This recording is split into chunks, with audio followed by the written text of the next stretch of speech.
6:51, como le decíamos antes de la pausa, cada año nacen en el mundo 21 millones de bebés que no fueron planificados. La planificación familiar es un derecho humano básico, pero no puede cumplirse mientras miles de parejas no tengan acceso a los anticonceptivos modernos. Este miércoles 11 de julio se celebra el Día Mundial de la Población bajo el marco del acceso universal a los servicios de salud reproductiva. ¿Cómo está Costa Rica en materia de planificación familiar y de acceso a los anticonceptivos? Para hablar del tema, hoy hemos invitado a Oscar Valverde, él es oficial de salud reproductiva del Fondo de Población de las Naciones Unidas, y Laura Sánchez, que es asesora en VIH también del Fondo de Población de las Naciones Unidas. A ambos muchísimas gracias por madrugar. Gracias. Y estar con nosotros. Oscar, quizá la primera pregunta es para usted. Tomando en cuenta este dato de nacimiento de niños no planificados en el mundo, 21 millones, ¿cuál es, en términos generales, digamos, el estado o la realidad, digamos, en Costa Rica de acceso de hombres y mujeres a métodos de planificación modernos y efectivos? Bueno, en principio podríamos decir que los indicadores globales que normalmente utilizamos para visualizar este fenómeno, digamos, en Costa Rica planteamos la prevalencia anticonceptiva, de uso de anticonceptivos, que en realidad es muy alta y ha venido subiendo desde los últimos 10 años hasta alcanzar más o menos el 82.2%, y eso podría decirnos que probablemente no va a subir más. Y también tenemos un descenso de la tasa de fecundidad. Desde esa perspectiva podríamos decir que Costa Rica está bien, pero la última encuesta nacional de salud sexual y reproductiva que se hizo en el 2010 nos planteó que el 47% de las mujeres que fueron encuestadas dijeron no haber deseado o haber preferido esperar su último embarazo.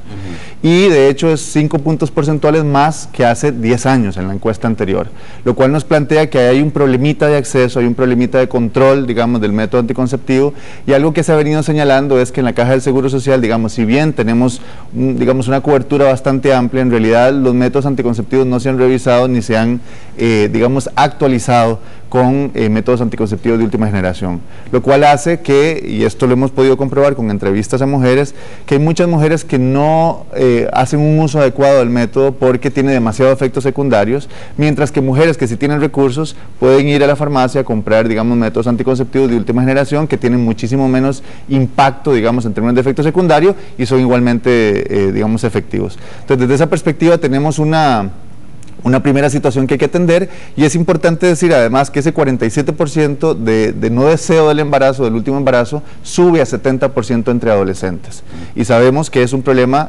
todavía un desafío pendiente que tenemos en el país. Incluso en este Día Mundial de la Población nosotros hacemos un llamado, y el país y el gobierno yo creo que está como claramente preocupado y tomando decisiones para enfrentar este fenómeno. Particularmente en adolescentes tenemos un problema de acceso.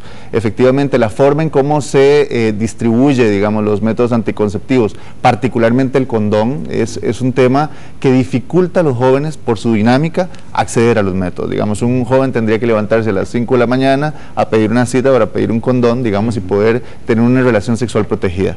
Eso desde la perspectiva anticonceptiva. Desde la perspectiva de protección, lo que tendríamos que decir, y bueno, y parte de esto es que venimos a hablar también del condón femenino, es que una cosa es planificar la familia, una cosa es postergar un embarazo, y otra cosa es protegernos de infección de transmisión sexual y VIH, que está claro en el país, parecido a lo que pasa en el mundo, que son las personas jóvenes las principales afectadas. Entonces, desde esa perspectiva tenemos un problema de acceso, tenemos un problema de control, y por otra parte, digamos, es necesario como poder visualizar esto que usted decía, las diferencias entre hombres y mujeres. Por ejemplo, las mujeres ha crecido un poco la esterilización femenina, cuando en realidad la esterilización masculina, que sí es ofertada por la Caja, en realidad no ha alcanzado niveles que quisiéramos que alcanzaran. La esterilización masculina es muchísimo menos invasiva, tiene menos efectos secundarios en el organismo del hombre, es menos costosa también, así que realmente podríamos tratar de ampliar con programas de esterilización masculina a posibilidad de que parejas puedan planificar su familia. Muy bien, me ha planteado un panorama muy diverso, y yo quiero hacerle, Oscar, dos repreguntas. La primera: ¿sienten ustedes que nos ha agarrado un poco tarde? O sea, que hemos despertado todos como sociedad, y en eso incluyo no solamente al gobierno, sino también a las organizaciones privadas y a todos como sociedad, para darnos cuenta que el asunto de la educación sexual lo dejamos al garete durante muchos años. Correcto. ¿Verdad? Y que ahora estamos viendo las consecuencias de lo que significa eso, y son embarazos de adolescentes, enfermedades de transmisión sexual por montones. ¿Sienten ustedes que también, si bien es cierto, hemos como que retomado la senda últimamente, pero dejamos muchos años pasar? Sin duda, o sea, realmente creo que hay muchos temores infundados en la población, hay un mito asociado al peligro del conocimiento. Es decir, en nuestra sociedad se ha movido incluso por, digamos, la estimulación de algunos sectores, planteando que si a los jóvenes les damos información, los jóvenes van a ser libertinos, sí, cuando en realidad los estudios a nivel internacional demuestran que cuando tenemos programas de educación sexual amplia, desde edades tempranas, con, digamos, información científicamente fundamentada, cuando llega oportunamente, más bien los jóvenes tienden a postergar el inicio de sus relaciones sexuales, y no solo la postergan, sino que cuando inician sus relaciones sexuales, las inician de forma protegida. Mucho más responsablemente. Absolutamente. Entonces, desde esa perspectiva, sí sentimos que hemos dejado, como usted lo dice, al garete la situación de la educación de la sexualidad. Celebramos profundamente que el gobierno haya decidido ponerle el chilindrín a la cola del gato. Por supuesto que como Fondo de Población de Naciones Unidas, nosotros ratificamos el compromiso del día de hoy con el país, ¿verdad?, para poder apoyar al gobierno en lo que sea necesario para poder asegurar que jóvenes, digamos, ingresen, digamos, a su vida sexual activa de una forma protegida. Y es muy interesante destacar, Randall, que en la última encuesta exploramos qué pensaba la gente de esto. Y es muy interesante porque por encima del 90% de la población, independientemente de su edad, independientemente de su credo religioso, dice que la educación de la sexualidad debería colocarse en las escuelas y los colegios, que debería iniciar incluso en la escuela, no en el colegio, claro, y que además la educación de la sexualidad debería integrar, digamos, la información sobre métodos anticonceptivos. Por tanto, yo creo que la sociedad tiene un consenso. El tema es que tenemos que actuar, digamos, consecuentemente con ese consenso. Tenemos que hacerlo. Bueno, parte de la discusión está centrada, Laura, en el uso del condón femenino. Antes de que hablemos en detalle de cómo es, cómo se usa, cuál debe ser la forma correcta de colocarlo, en Costa Rica, digamos, ¿las mujeres perciben que esta es una opción viable o todavía existen mitos en torno al uso del condón femenino?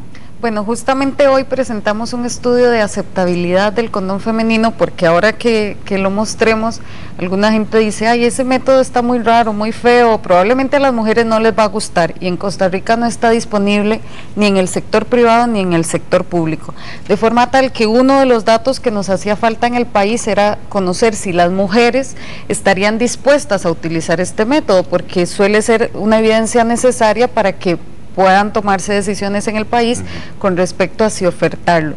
Y efectivamente el estudio lo que nos muestra es que gran porcentaje de las mujeres que durante el estudio probaron el condón, alrededor de un 70% se mostraron satisfechas, más de un 80% dice que lo volvería a usar, y un 72% dice que lo usaría en todas sus relaciones sexuales, o sea que está dispuesta y lo valoraría para utilizarlo como su método, digamos, fijo y como su método único o combinado con algún otro método, porque justamente una de sus principales ventajas es que no solo es un método anticonceptivo, sino que ofrece protección ante infecciones de transmisión sexual.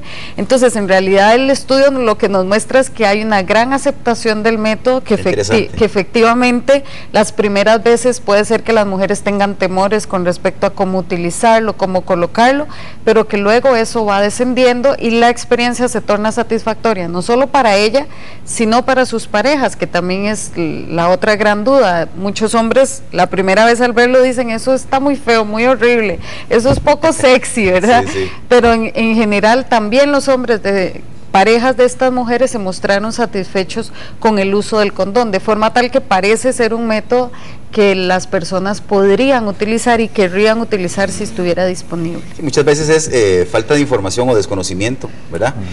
Precisamente eso vamos a hacer, ¿verdad? No hay que asustarse, hay que aprender y hay que educarnos, de eso se trata.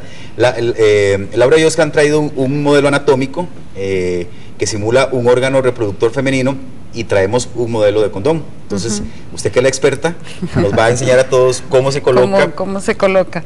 Bueno, el condón femenino, cuando lo abrimos, viene, digamos, no viene arrolladito como el condón masculino, por lo cual solemos usualmente verlo como muy grande. En realidad, si estiráramos un condón masculino sería igualmente de este largo, si es un poquito más ancho por las condiciones anatómicas de la mujer. La idea es introducir este condón en la vagina, y para eso tiene este aro interno. Le voy a quitar esto de aquí, Laura, sí, para que la gente pueda ver. Este es el modelo, usted va a tener como que acercarse un poquito. tal vez ahí para colocarlo. Entonces, el condón tiene dos aros, este aro externo que ahora vamos a ver que va a quedar sobre los genitales externos, y este anillo interno que en realidad está suelto aquí adentro del condón, yo podría incluso sacarlo, y cuya principal función es colocar el condón, porque de otra forma tendríamos una bolsa, ¿verdad?, que sería muy difícil de colocar. Este condón está hecho de poliuretano, no de látex como el condón masculino, por lo tanto es útil para las personas que son alérgicas al látex, y es un material muy resistente que no disminuye sensibilidad, ¿verdad? Entonces, para colocarlo lo que hacemos es este aro interno, lo hacemos como un 8. Es flexible. Es súper flexible, de hecho no incomoda cuando esté adentro de la mujer, y de esta forma entonces sí vamos a insertarlo en la vagina. Cuando insertamos el aro, el resto del condón podemos terminar de colocarlo con los dedos, o incluso en la penetración el pene puede terminar de acomodarlo. Hay una parte del condón que queda entonces sobre los genitales externos. Para el momento de la penetración lo que hace es sujetarse para asegurarse de que no se vaya hacia adentro, ¿verdad? Este es uno de los principales temores, de si se va a ir para adentro. Todo lo contrario, si no se coloca bien, va más bien tender a salirse. Y esta ofrece otra de las ventajas muy positivas de este condón, y es que protege también los genitales externos de alguna otra infección que podría transmitirse por acá. Ahora, ¿cómo saber hasta dónde introducirlo? En realidad, cuando esté, digamos, acomodado, de forma tal que aquí quede este aro, digamos, durante la penetración, el tamaño del condón permite que haya movimiento, ¿verdad? Sin que el condón se vaya para adentro. Todo lo contrario, más bien puede salirse, ¿verdad? Para retirarlo se retira de forma muy sencilla, nada más se dan unas vueltecitas y se desliza, ¿verdad? El condón está diseñado para que este aro interno adentro se acomode de forma tal que no le moleste ni a la mujer ni al hombre. Ahora, lo que pasa es que hay que abrir una escuela para enseñarle a la gente cómo utilizarlo, ¿no es cierto? ¿Verdad? Porque sí, no es sencillo, digamos, no es sencillo.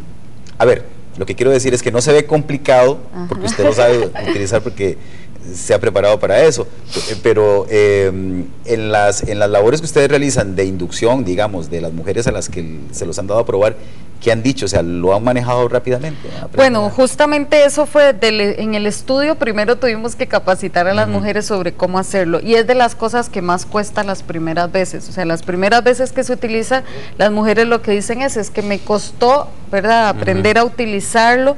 Pasa mucho por el tema de que las mujeres muchas veces ni siquiera conocemos nuestro propio cuerpo, por lo tanto, introducir un método como este pasa por el hecho de que nos miremos los genitales, nos toquemos los genitales y exploremos nuestro propio cuerpo, y ahí están muchas de las dificultades, ¿verdad? Claro. Pero se logra aprender, y en el estudio se mostró que las mujeres logran adquirir las habilidades para colocarlo, incluso con ayuda de su pareja, puede ser. ¿Y qué dicen los compañeros de la mujer que lo utilizó?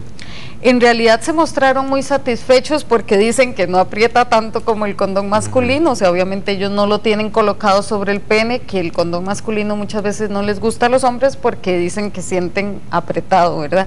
Entonces el condón femenino, los hombres lo que dicen es: yo no siento la incomodidad que sentiría con el condón masculino, y no afecta para nada ni mi sensibilidad ni el placer. Entonces los hombres también se mostraron satisfechos. Aquí todos están preguntando cuánto cuesta y dónde se consigue. En Costa Rica no está disponible, ni siquiera en farmacias, ni en supermercados tampoco, ni en la caja, ¿verdad? Y justamente este trabajo que hemos venido haciendo es para generar evidencia que permita que en el país podamos tomar las decisiones para que esté disponible y las personas puedan elegir como un método más. Es un poco más costoso que el condón masculino, ¿verdad? De forma tal que si el condón masculino, digamos, anda por 0.06 dólares, digamos, este anda por 0.3 dólares, ¿verdad? O sea, es un poco más... Pero aún que es un poco más caro, y obviamente ese es un precio, digamos, a nivel internacional, comprando por volumen, etcétera. Pero sí es un poco más costoso, ¿verdad? Pero en Costa Rica no está disponible, lamentablemente. ¿Y se puede interceder ante las autoridades, bueno, Oscar, de alguna forma, para que lo tengamos disponible y sea una opción? O sea, yo pienso que no se trata de decirle a alguien a la fuerza, bueno, tiene que utilizarlo, sino que lo pruebe y que la gente tenga por lo menos la opción de tenerlo al alcance de la mano. O sea, Randall, precisamente tal como lo señala Laura, digamos, la idea de hacer el estudio es ofrecerle a las autoridades de salud, digamos, la evidencia suficiente para que puedan tomar decisiones. Lo importante, porque ahorita hablamos de costo económico, pero cuando hablamos de métodos anticonceptivos, tenemos que pensar en un costo que va más allá del costo económico y tenemos que pensar en otro tipo de beneficios. El condón femenino, en relación con el condón masculino, tiene ciertas ventajas que son identificadas por las mujeres, pero que también nosotros conocemos. Es decir, por ejemplo, el condón femenino se puede colocar, bueno, en primer lugar está bajo el control de la mujer, el condón masculino depende de si el hombre quiere ponérselo. En segundo lugar, el condón masculino tiene que colocarse hasta el momento en que el pene esté erecto, en cambio este condón se puede colocar de 2 a 3 horas antes de una relación sexual, ¿verdad? Lo cual, digamos, va en contra de lo que algunas personas dicen, que es que el condón hay que detener la relación y los juegos sexuales para poder colocárselo. En este caso no. El condón femenino puede dejarse, digamos, incluso hasta que el hombre pierda la erección dentro de la vagina de la mujer, cuando el condón masculino no se puede hacer. Entonces, y además esto que planteaba Laura en términos de protección, es decir, cubre más área de los genitales femeninos, por tanto la mujer, que en términos biológicos es más vulnerable a las infecciones de transmisión sexual que el hombre, pues la protege más. Entonces, el costo es relativo, digamos, hay un costo-beneficio que es importante valorar desde esa perspectiva. Y por supuesto que la idea nuestra es poder trabajar junto con las autoridades de salud para que ellos valoren cuál podría ser la posibilidad, digamos, de ampliar la oferta. En términos generales, como usted lo dice, esto se trata de ampliar oferta, es decir, que las personas tengan más posibilidades para elegir cómo protegerse, de eso se trata. Bueno, muchísimas gracias. Seguiríamos hablando con ustedes porque el tema me parece súper interesante, pero el tiempo ya se nos venció hace rato. Muchísimas gracias, de verdad. Muchísimas gracias a usted. Y creo que es una información muy valiosa, por lo menos dejamos sembrada la inquietud, tanto en las autoridades como en la gente, y hay que, como les dije al principio, no hay que asustarse, hay que hablar de esto abiertamente y hay que aprender, que es lo más importante. Muchas gracias. Claro que sí. Muchas gracias a ustedes. Randall. Son las 7:08, ya vamos a la pausa, ya casi continuamos con más aquí en Telenoticias.